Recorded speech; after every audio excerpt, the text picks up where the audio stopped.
Hello दोस्तों, स्वागत है आपका अपने इस यूट्यूब चैनल एडू बॉक्सिंग पे। हम मोस्ट एक्सपेक्टेड एमसीक्यूज अपने डिस्कस कर रहे थे CSIR section officer and assistant section officer exam के लिए। ठीक है, सो ये हमारा सब्जेक्ट है general awareness and current affairs. ये इसका पार्ट 5 है। इसके 4 पार्ट ऑलरेडी चैनल पे अपलोड हो चुके हैं और हमारे डिफरेंट सब्जेक्ट जैसे कि Indian polity and governance, Indian national movement and modern history और ancient history and medieval history, इसके मल्टीपल पार्ट्स चैनल पर अपलोड हो चुके हैं। ऊपर आई बटन पे इसकी प्लेलिस्ट का लिंक आपको दिख रहा होगा। ठीक है, वहां से जाके आप इसके प्रीवियस वीडियोस को देख सकते हैं और अपने रिवीजन को अच्छा बना सकते हैं। जो मैं यहाँ पढ़ाऊंगा इसका आपको पीडीएफ जो है वो हमारे टेलीग्राम चैनल एडू बॉक्सिंग पे मिल जाएगा। ठीक है, यही सेम जैसे हमारा चैनल का नेम है वही सेम स्पेलिंग सेम नेम है हमारा, एडू बॉक्सिंग वही लोगो लगा हुआ है। इसका लिंक भी मैं डिस्क्रिप्शन बॉक्स में डाल दूंगा, वहाँ से आप जाके ज्वाइन करके पीडीएफ को डाउनलोड करके अपने रिवीजन को अच्छा बना सकते हैं। यहाँ पर मैं पोल के फॉर्म में क्विज भी अपलोड करता हूँ, तो वो भी आप सॉल्व कर सकते हैं। ठीक है, और अगर मेरे ये वीडियोस आपको अच्छे लगते हैं तो प्लीज़ हमारे चैनल को सब्सक्राइब करें और वीडियो को लाइक करें और अपने उन फ्रेंड्स को शेयर करें जिनका ये CSIR section officer and assistant section officer का एग्जाम होने वाला है। ठीक है, सो ये पार्ट 5 है, सब्जेक्ट हमारा general awareness and current affairs. चलिए डिस्कस करते हैं क्वेश्चन नंबर 1 से। What is the purpose of ISRO developed software feast. ठीक है, ये फीस्ट नाम से इसरो के द्वारा एक सॉफ्टवेयर डेवलप किया गया है, तो इसका पर्पस पूछा गया है। ठीक है, सो पहली चीज तो हम फीस्ट का अगर हम फुल फॉर्म की बात करें तो इसका फुल फॉर्म है finite element, finite element analysis of structures of structures of rockets, aircrafts aircrafts and buildings etcetera. ठीक है, एंड बिल्डिंग्स। ठीक है, इनके स्ट्रक्चर को एनालिसिस करने के लिए जो है ये सॉफ्टवेयर डेवलप किया गया है इसरो के द्वारा। सो आपको आंसर पता चल गया होगा, बी ऑप्शन है इसका। ठीक है, स्ट्रक्चरल एनालिसिस। ठीक है, किसका? रॉकेट्स का, एयरक्राफ्ट्स का एंड बिल्डिंग्स का। चलिए क्वेश्चन नंबर 2 पे, which city has been named the most liveable city in the world. ठीक है, मोस्ट लाइवेबल सिटी जो है वर्ल्ड की कौन सी है इसमें? तो 4 ऑप्शन है, इसका करेक्ट आंसर डिस्कस कर लेते हैं हम लोग। जो इसका करेक्ट आंसर है वो बी है, वियना। ठीक है, वियना किस जो सिटी है किस कंट्री की है? तो ऑस्ट्रिया की है। ठीक है, ऑस्ट्रिया। Sorry, Austria. ऑस्ट्रिया को जो है मोस्ट लाइवेबल सिटी जो है वो डिक्लेयर किया गया है, इसको याद रखिएगा, इंपॉर्टेंट है। ठीक है, और जो ये मोस्ट लायबल सिटी है, जो ये रैंकिंग है, ये किसके द्वारा करी जाती है? तो आपको वो भी याद रखना है, इकोनॉमिक इंटेलिजेंस यूनिट के द्वारा करी जाती है। ठीक है, इकोनॉमिक इंटेलिजेंस यूनिट के द्वारा। ठीक है, ये भी याद रखिएगा। ठीक है, most liable city ranking bye economic intelligence unit इसके द्वारा करी जाती है। आगे चलते हैं क्वेश्चन नंबर 3 पे। Who presented the national geo science award 2023 in New Delhi in 2023। ठीक है, ये 2022 के अवार्ड है और प्रेजेंट कब किए गए हैं? 2023 में। तो पूछा गया है किसके द्वारा किए गए हैं। 4 ऑप्शन है हमारे पास। ठीक है, सो इसका करेक्ट आंसर जो है वो हमारा द्रौपदी मुर्मू जो है, हमारी अभी करंट जो प्रेसिडेंट है, उनके द्वारा ये प्रेजेंट किए गए हैं नेशनल जियो साइंस अवार्ड। ठीक है, इसकी एक कैटेगरी में आपको बहुत इंपॉर्टेंट याद रखना है, जो है national young geo science awards. ठीक है, जियो साइंस अवार्ड्स ये किसको मिला है? सो एक हमारे हैं डॉक्टर अमीय कुमार सोमल। ठीक है, अमीय कुमार सोमल, ये हमारे बीएचयू के हैं, बनारस हिंदू यूनिवर्सिटी के प्रोफेसर हैं। इनको ये है नेशनल यूथ जियो साइंस अवार्ड 2023 मिला है, डॉक्टर अमीय कुमार सोमल को। ठीक है, याद रखना है आपको, बीएचयू से हैं ये, वहाँ के प्रोफेसर हैं। चलते हैं क्वेश्चन नंबर 4 पे। Consider the following about international monetary policy. IMF के रिगार्डिंग आपको यहाँ पर करेक्ट स्टेटमेंट बताने हैं क्वेश्चन नंबर 4 का। ठीक है, सो ये है, recently the executive board of IMF has proposed a 50% quota increased allocated to the member in proportion to their current quota. ये स्टेटमेंट हमारा करेक्ट है। ठीक है, 50% कोटा इंक्रीज किया गया है एलोकेटेड मेंबर्स के लिए। ठीक है, जो भी उनका करंट कोटा है उसका, मतलब अगर 100 है तो 50% इंक्रीज करके उसका 150 कर दिया गया है। The quota increase would help safeguard global financial stability by enhancing the IMF's permanent resource and reducing reliance, ठीक है, ऑन बोरोड रिसोर्सेज। ठीक है, सो ये स्टेटमेंट भी हमारा करेक्ट है। ठीक है, सो दोनों स्टेटमेंट हमारे करेक्ट हैं क्वेश्चन नंबर 4 के। सो हमारा करेक्ट आंसर क्या हो जाएगा? बी सी हो जाएगा, बोथ बोथ 1 एंड 2 हमारे दोनों करेक्ट आंसर हैं, ठीक है। अगर हम बात करें आईएमएफ की, तो इसका फाउंडेशन कब हुआ था? सो ये जो founded in 1944 at Bretton Woods, ठीक है, मैं बता देता हूँ, ठीक है। IMF founded in 1944 at Bretton Woods, ठीक है, याद रखिएगा, बहुत इंपॉर्टेंट है। Bretton Woods conference, Bretton Woods conference जो हुई थी, मतलब इस कॉन्फ्रेंस के अंडर में यहाँ पर 1944 में आईएमएफ का फाउंडेशन हुआ था, ठीक है। और इसका हेडक्वार्टर है, आपको याद रखना है, वॉशिंगटन डीसी, ठीक है, वॉशिंगटन डीसी, कहाँ पर? यूएस में, ठीक है, यूएसए में।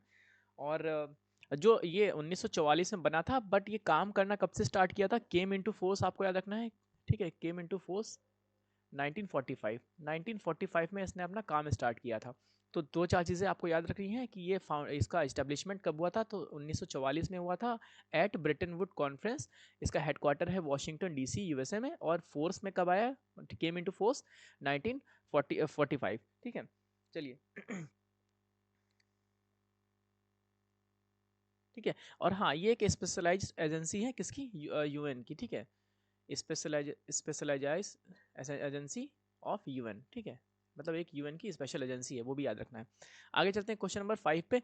Special campaign special campaign 2.0 STRIDE towards स्वच्छता was undertaken by dash to encourage environmental sustainability and cleanliness in its department, ठीक है। सो आपको जनरली बताना है कि इस जो स्पेशल कैंपेन 2.0 है, ठीक है, ये स्वच्छता के लिए है। सो ये किस मिनिस्ट्री के द्वारा किया गया है, ठीक है। सो चार ऑप्शन है। क्वेश्चन नंबर 5 का जो हमारा करेक्ट ऑप्शन हो जाएगा, वो देखिए, ऐसा नहीं है कि ये हेल्थ एंड फैमिली वेलफेयर का है, डिफेंस का भी नहीं है, ठीक है। सो इसका करेक्ट ऑप्शन हो जाएगा ministry of mines. Ministry of mines का ये कैंपेन है, स्पेशल कैंपेन 2.0, ठीक है, स्वच्छता। ये मिनिस्ट्री ऑफ कैंपेन का, मिनिस्ट्री ऑफ माइंस का है, ओके। चलिए आगे चलते हैं क्वेश्चन नंबर 6 पे। मिशन कर्मयोगी प्रोग्राम, ये थोड़ा 2020 का प्रोग्राम है ये, ठीक है, ये किसी वजह से न्यूज़ में आया है, ठीक है। सो ये आपको पता होना चाहिए इसके बारे में।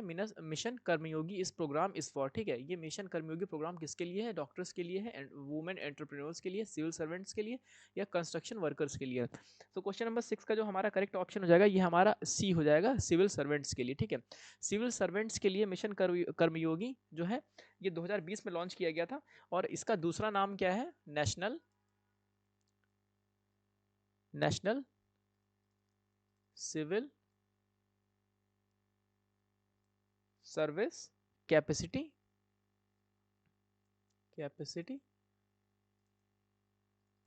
बिल्डिंग प्रोग्राम, ठीक है, कैपेसिटी बिल्डिंग प्रोग्राम, ठीक है। कब आया था? 2020 में। National civil service capacity building programme 2020, ठीक है, इस नाम से भी इसको जाना जाता है, मिशन कर्मयोगी। तो यहीं अगर कहीं ये आता है तो आप कंफ्यूज मत होइएगा, बस आपको याद रखना है ये सिविल सर्वेंट के लिए है, ठीक है। क्वेश्चन नंबर 7 पे चलते हैं।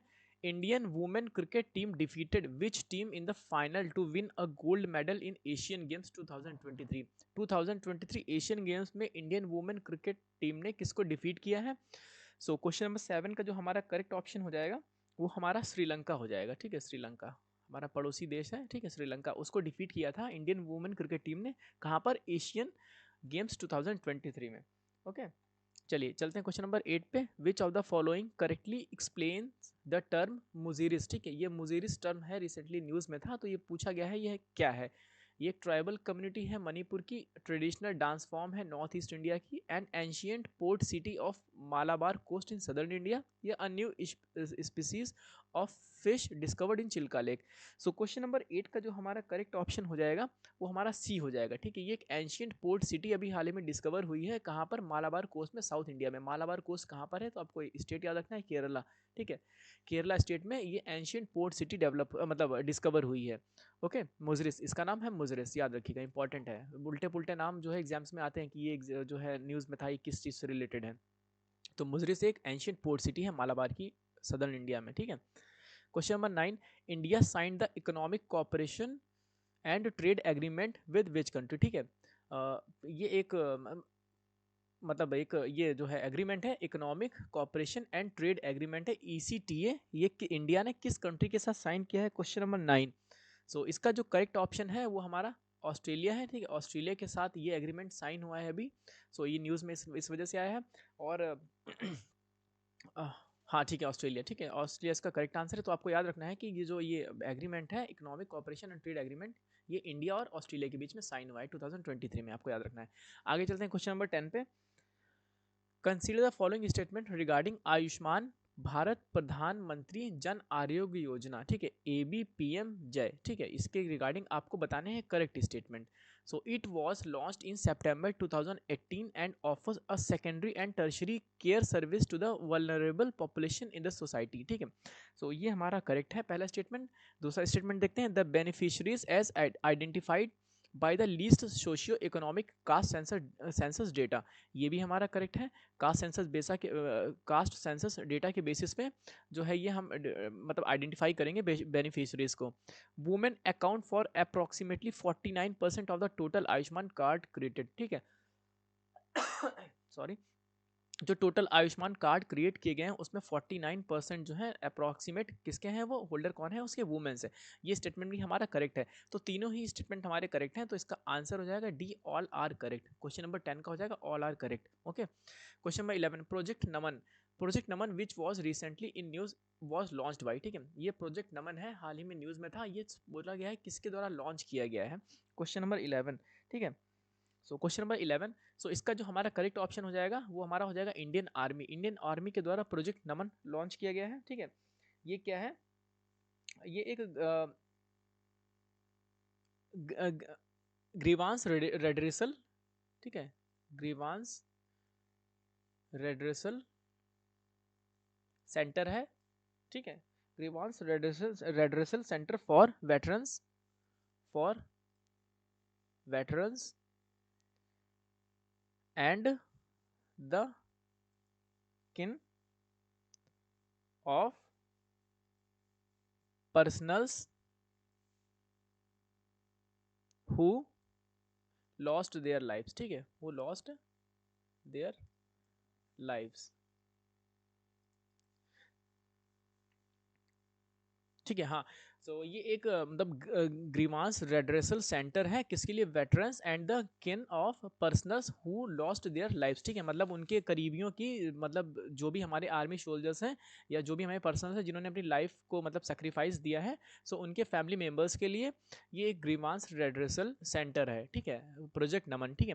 और अगर अगर हम बात करें ये पहला प्रोजेक्ट नमन का सेंटर किस सिटी में ओपन हुआ है, तो न्यू दिल्ली, आपको याद रखना है, ठीक है, न्यू दिल्ली कैंटोनमेंट में, न्यू दिल्ली कैंटोनमेंट में पहला प्रोजेक्ट नमन के अंडर में पहला सेंटर जो है ये ओपन हुआ है, ठीक है, और इंडियन आर्मी के द्वारा किया गया है। और CBI ने अभी हाल ही में कुछ दिन पहले ऑपरेशन चक्रा स्टार्ट किया था, ठीक है, ऑपरेशन चक्रा 1 था या 2 था, मैं भूल रहा हूँ, ठीक है, ऑपरेशन चक्रा 1 2 जो भी है, ये आप कमेंट बॉक्स में करके बताइए कि किस चीज़ से रिलेटेड है ऑपरेशन ये।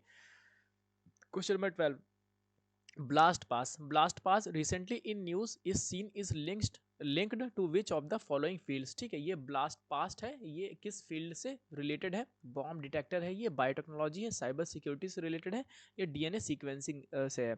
सो क्वेश्चन नंबर 12 का जो हमारा करेक्ट ऑप्शन हो जाएगा, ठीक है, ये हमारा C हो जाएगा, साइबर सिक्योरिटी से रिलेटेड है, ठीक है। जो ब्लास्ट पास है ये एक स्पाईवेयर है, ठीक है, स्पाई करने के लिए यूज़ होता है। जैसे कि कुछ दिन पहले मतलब लास्ट ईयर 2023 में पेगासस बहुत फेमस हुआ था, ठीक है, पेगासस जो मालवेयर स्पाईवेयर था, ये रशियन बेस्ड जो है एक ग्रुप है उसके द्वारा डेवलप किया गया था पेगासस। तो ये उसी के टाइप का एक साइबर सिक्योरिटी है, मतलब मतलब साइबर वेपन एक कह सकते हैं, ठीक है, जो स्पाई कर सकता है किसी भी पर्सन पे, ठीक है। सो आपको याद रखना है ब्लास्ट पास क्या है, वो एक स्पाईवेयर है पेगासस की तरह, ठीक है, पेगासस भी 2023 में काफ़ी फेमस था। आगे चलते हैं क्वेश्चन नंबर 13 पे। Which organisation is responsible for monitoring the implementation of chemical weapon convention, ठीक है, कौन सा इसमें से ऑर्गेनाइजेशन है जो रिस्पॉन्सिबल है किसके लिए, मॉनिटरिंग करने के लिए, monitoring the implementation of chemical weapon, ठीक है, केमिकल वेपन्स कन्वेंशन जो है इसमें से कौन सा ऑर्गेनाइजेशन वो रिस्पॉन्सिबल है। सो क्वेश्चन नंबर 13 का जो है हमारा डी ऑप्शन हो जाएगा, organisation for the prohibition of chemical weapons. ठीक है, ये जो ऑर्गेनाइजेशन है ये डील करता है, मॉनिटर करता है implementation of the chemical weapons. ठीक है, केमिकल वेपन कन्वेंशन को इम्प्लीमेंट करता है और मॉनिटर करता है। ठीक है, कौन सा, याद रखिएगा, organisation for the prohibition of chemical weapons. Question number 14, which airline company used the world's first sustainable aviation fuel flight from London to USA? बहुत इंपॉर्टेंट है क्वेश्चन नंबर 14, याद रखिएगा। ठीक है, ये अभी शायद किसी एग्जाम से पूछा भी गया था। ठीक है, तो which airline company has use the world first 100% sustainable aviation fuel flight, आपको बतानी है किस इसमें से किस कंपनी ने स्टार्ट करी थी। सो क्वेश्चन नंबर 14 का जो हमारा करेक्ट ऑप्शन है वो हमारा वर्जिन अटलांटिक। ठीक है, ये एयरलाइन जो है सॉरी, वर्जिन अटलांटिक के द्वारा पहली बार दुनिया का 100% सस्टेनेबल एविएशन फ्यूल स्टार्ट किया गया था। फ्यूल फ्लाइट स्टार्ट की गई थी लंदन से यूएसए के बीच में। सो आइडिया लगा सकते हैं ये कहाँ की बेस्ड है, तो ये एक ब्रिटिश एयरलाइन कंपनी है। ठीक है, ब्रिटिश ब्रिटिश एयरलाइन कंपनी है। इसमें बहुत सारे एंगल से क्वेश्चन बन सकते हैं। ठीक है, जैसे पूछा जा सकता है कि sustainable world first sustainable aviation fuel flight किस कंट्री ने स्टार्ट किया, तो ब्रिटिश जो है वो याद रखना है। ठीक है, ब्रिटिश एयरलाइन कंपनी है ये इसका नाम है वर्जिन अटलांटिक। ठीक है, वर्जिन अटलांटिक। चलते हैं क्वेश्चन नंबर 15 पे, who launch the global biofuel alliance. ठीक है, ग्लोबल बायोफ्यूल अलायंस किसके द्वारा लॉन्च किए हैं, क्वेश्चन नंबर 15। ठीक है, सो इसका करेक्ट ऑप्शन जो हो जाएगा हमारा सी हो जाएगा, नरेंद्र मोदी जो इंडियन प्राइम मिनिस्टर है हमारे। ठीक है, इनके द्वारा ये ग्लोबल बायोफ्यूल अलायंस ये लॉन्च किया गया है और इसका मेन जो एम है boosting boosting boosting demand and technology transfer for production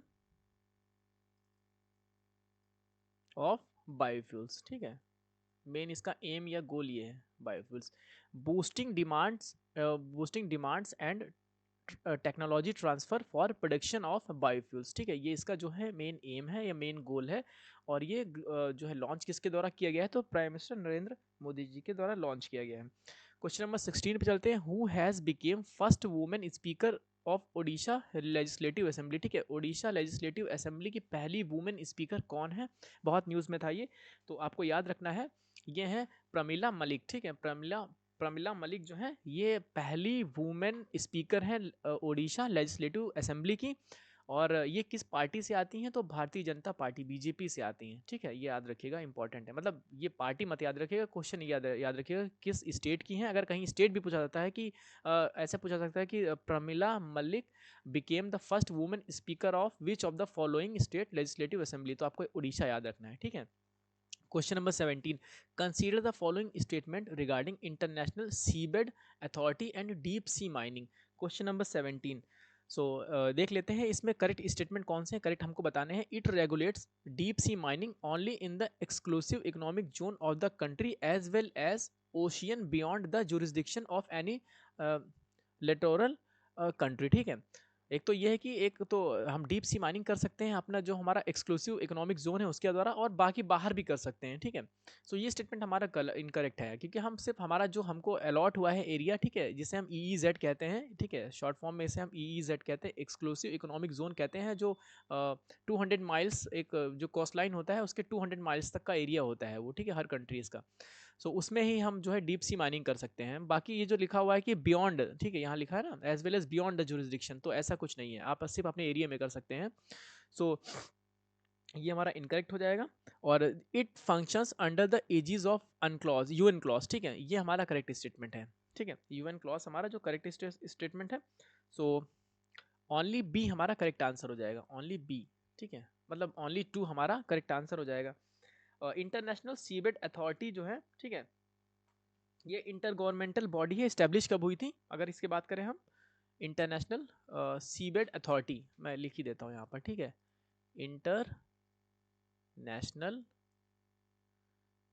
seabed authority. ठीक है, अथॉरिटी ये एक इंटर गवर्नमेंटल ऑर्गेनाइजेशन है और इसका इस्टेब्लिशमेंट हुआ था 1994 में, ठीक है। 1994 में इसका इस्टेब्लिशमेंट हुआ था। हेड क्वार्टर इसका है हमारा जमाइका में, ठीक है, जमाइका। याद रखिएगा, इंपॉर्टेंट है ये। इसका हेडक्वार्टर डायरेक्ट पूछा जा सकता है कि इंटरनेशनल सीबेट अथॉरिटी जो इंटर गवर्नमेंटल ऑर्गेनाइजेशन है, इसका हेडक्वार्टर कहाँ पर है, तो जमाइका याद रखना है, ठीक है। 1994 में इसका एस्टेब्लिशमेंट हुआ था। आगे चलते हैं क्वेश्चन नंबर 18 पे। Who won the gold in archery eight Asian para games 2023? Asian para games 2023 जो कि कहाँ हेल्ड हुए थे, चाइना में हुए थे। सो बताना है कि गोल्ड इसमें से किसने जीता है, ठीक है। सो राकेश कुमार जो है इसका करेक्ट आंसर हो जाएगा। राकेश कुमार, इनके द्वारा गोल्ड जो है आर्चरी कैटेगरी, मतलब जो हमारा ये स्पोर्ट है कैटेगरी है आर्चरी, इसमें इनको गोल्ड जीता है। इन्होंने गोल्ड जीता है कहाँ पर, एशियन पैरा गेम्स 2023 जो कि चाइना में हेल्ड हुए थे, ठीक है। Games held in China in 2023। और अगर इनकी बात करें राकेश कुमार की, तो ये हमारे जम्मू एंड कश्मीर स्टेट से आते हैं, ठीक है। तो याद रखिएगा, इंपॉर्टेंट ये इसी वजह से न्यूज़ में आया है, ठीक है। आगे जाते हैं question number 19। Who won the best actor award at a international Emmy awards 2023? International Emmy awards 2023 में बेस्ट एक्टर का अवार्ड किसको मिला है और किस मूवी के लिए मिला है या किस ड्रामा के लिए मिला है?